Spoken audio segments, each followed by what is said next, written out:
രാഗി, എന്താ ചേച്ചി? എന്തിനാ ഇത്? നീ ഇന്ന് തന്നെ ഹോസ്റ്റലിലേക്ക് മടങ്ങുന്നു. എന്റെ ലീവ് തീർന്നില്ലല്ലോ. സാരമില്ല, നീ മടങ്ങിയേ പറ്റൂ. ഓ, ഇന്നലെ പറഞ്ഞ പോലെ ചേച്ചിയുടെ സംശയരോഗം. മതി, ഒരക്ഷരം വേണ്ടി പോകരുത്. പിന്നെന്താ ചേച്ചി ഇതിന്റെ അർത്ഥം? ഒന്നും എന്നെ കൊണ്ട് പറയിക്കണ്ട. മടങ്ങിപ്പോയേ പറ്റൂ. 9:30 വണ്ടിക്ക് പോയാ ഹോസ്റ്റലിന് മുമ്പിൽ ഇറങ്ങാം.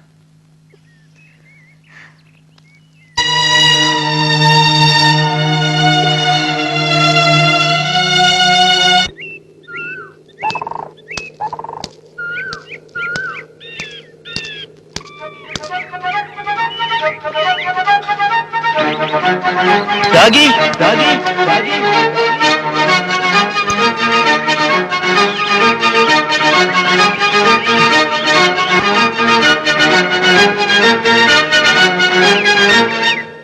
എന്താ രാഗി, ഒരു വാക്ക് പോലും പറയാതെ പോവാണോ?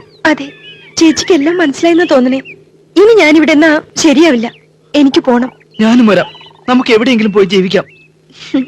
എനിക്ക് ഡ്രൈവിംഗ് ലൈസൻസ് ഉണ്ട്. എവിടെ ചെന്നാലും ഒരു ജോലി കിട്ടാണ്ടിരിക്കില്ല. ചന്ദ്രു എന്തായി പറയണേ? എവിടെ പോവാൻ? അപ്പോ നമ്മൾ ഇനി എങ്ങനെ കാണും? കാണേ? എന്തിന്? എനിക്ക് കാണാണ്ടിരിക്കാൻ വയ്യ. നീ എന്നെ വിട്ടു പോകരുത്. നിങ്ങൾ എന്തായി പറയണേ? കുറച്ചു ദിവസങ്ങൾ ഒരുമിച്ച് കഴിഞ്ഞപ്പോ ഏതൊരു പെണ്ണിനും തോന്നാവുന്ന കാര്യങ്ങള് എനിക്കും തോന്നി. അത്രേ ഉള്ളൂ. നിങ്ങൾ ഞാനും അത് ആസ്വദിച്ചു, സ്വാഭാവികം. പക്ഷേ അതിന് വേറെ അർത്ഥങ്ങൾ കണ്ടെത്താൻ ശ്രമിക്കരുത്. അല്ലെങ്കിൽ തന്നെ ഒന്ന് ചിന്തിച്ചു നോക്ക്. എനിക്ക് പറ്റിയ ഒരാളാവാൻ വേണ്ട എന്ത് യോഗ്യതയാ നിങ്ങൾക്കുള്ളത്? നാട്ടുംപുറവും കുന്നും മരങ്ങളും അല്ലാതെ ഇതിനപ്പുറത്തൊരു ലോകം ചന്ദ്രു കണ്ടിട്ടുണ്ടോ? അങ്ങനെ ഒരു ലോകത്തെക്കുറിച്ച് ചിന്തിക്കാൻ തന്നെ നിനക്കാവോ? എന്റെ അവധിക്കാലം തീർക്കാൻ ഒരു സുഹൃത്ത്, അത്രയും ഞാൻ നിന്നിൽ നിന്ന് ആഗ്രഹിച്ചുള്ളൂ. അതിന് മറ്റൊരർത്ഥം കൊടുത്തത് എന്റെ തെറ്റല്ല.